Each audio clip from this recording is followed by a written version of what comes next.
Il était une fois un téléphone mythique qui faisait sérieux avec son clavier miniature et sa boule centrale. Un téléphone qu'on voyait dans la main des célébrités, des hommes d'affaires et même de Barack Obama. C'était le smartphone qui régnait sur le monde avant de disparaître presque du jour au lendemain. Bienvenue dans ce 4e épisode de Tech & Talk, la chute des légendes.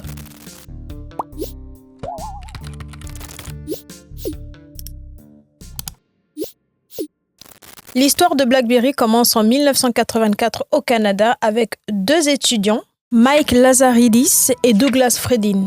Ils fondent Research in Motion ou RIM, qui est donc une entreprise spécialisée dans la transmission de données sans fil. Pendant 15 ans, ils vont travailler sur plusieurs technologies qui vont avoir un certain succès, mais c'est en 1996 que RIM lance le RIM 900 Interactive Pager.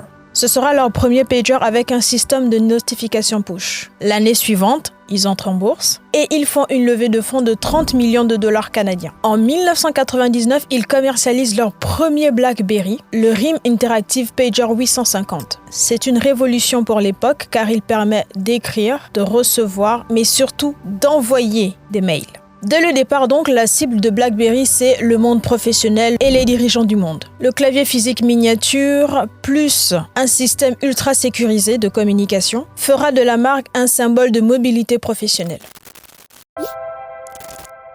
Les années 2000 représentent réellement l'âge d'or de BlackBerry parce qu'ils ont une succession pendant cette période de réussite qui est vraiment impressionnante. En 2002, ils sortent le premier smartphone avec téléphone intégré, donc on peut désormais passer des appels depuis leur appareil BlackBerry. En 2003, on compte 534 000 personnes qui utilisent un BlackBerry.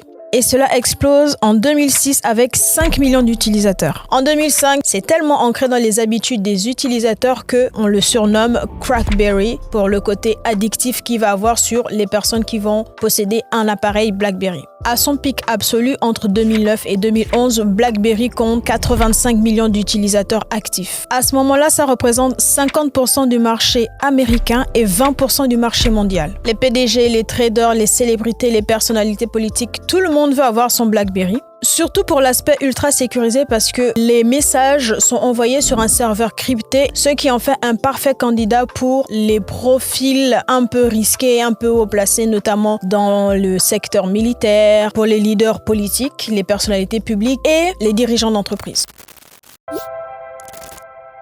Les célébrités et les personnalités publiques se l'arrachent. Barack Obama d'ailleurs, en entrant à la Maison-Blanche lorsqu'il a été élu président, a refusé de laisser son BlackBerry pour prendre un des appareils fournis par les services secrets. Et du coup, après une assez rude bataille, il a eu gain de cause dans une certaine limite, mais il a pu conserver son BlackBerry. Pharrell Williams, lui, avait même décidé de personnaliser son BlackBerry avec une coque en or 18 carats, qu'il a d'ailleurs revendu par la suite, mais c'était vraiment son chouchou qu'il avait avec lui tout le temps et partout. Dans les séries comme Suits, The Office ou même Gossip Girl, on voit plusieurs personnages avec des BlackBerry à la main et c'est vraiment un marqueur de statut social. Le côté satisfaisant d'appuyer sur des touches physiques, la possibilité d'utiliser le trackpad pour naviguer sur les différentes pages du téléphone, le côté sécuritaire, mais surtout, la popularité qu'a eu BBM. Et BBM, pour ceux qui ne le savent pas, c'était BlackBerry Messenger. C'était l'équivalent de MSN Messenger,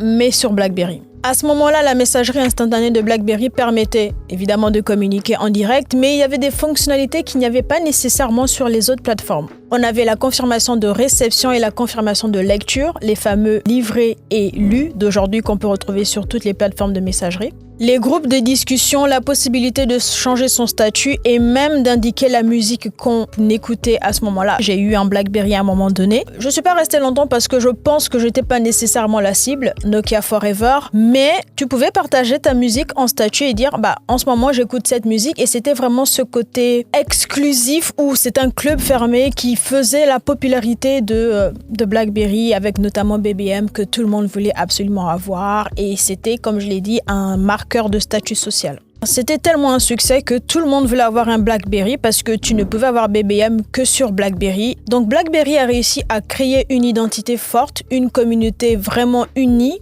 et même aller même au niveau du culte et de la religion.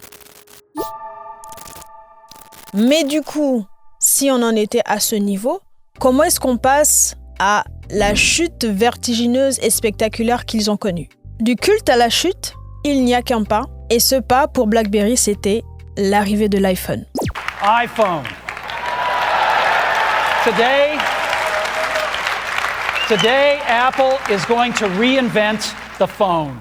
À la sortie de l'iPhone en 2007, comme Nokia, le top management de BlackBerry sous-estime l'importance et l'impact que va avoir cette nouvelle technologie, cette innovation dans le monde de la tech. Ils se disent, nous sommes BlackBerry, personne ne voudrait utiliser un écran tactile pour écrire, c'est impossible qu'ils puissent rivaliser avec nous. Une autre des erreurs qu'ils vont faire, c'est de rester focus sur un marché et une cible principalement professionnelle et business, alors que l'iPhone, lui, va targeter plus une population de personnes, de consommateurs, d'utilisateurs un peu plus grand public, qui permet une plus grande expansion que le pool dans lequel BlackBerry se trouvait. La troisième erreur stratégique que BlackBerry aura fait, qui aura mené à son échec, c'est d'avoir raté le virage des applications mobiles. Ils vont rester focus sur les quelques centaines d'applications que eux vont avoir à leur disposition pour leur écosystème et vont refuser de s'ouvrir, vont refuser d'avoir une App Store, comme Apple qui va lancer son App Store en 2008 et Android par la suite avec le Play Store. Résultat, les développeurs ne sont pas intéressés par l'écosystème BlackBerry parce que les applications sont lourdes, difficiles à intégrer et en plus, seules les personnes qui ont un BlackBerry pourront les utiliser alors que Apple à ce moment-là et Android par la suite auront le vent en poupe. Ils préfèrent donc développer des applications pour ces deux écosystèmes. Une autre erreur stratégique que BlackBerry fera sera de refuser de mettre BlackBerry Messenger, donc BBM, à disposition dans les autres stores, sauf que les utilisateurs, eux, migrent de plus en plus vers des téléphones Android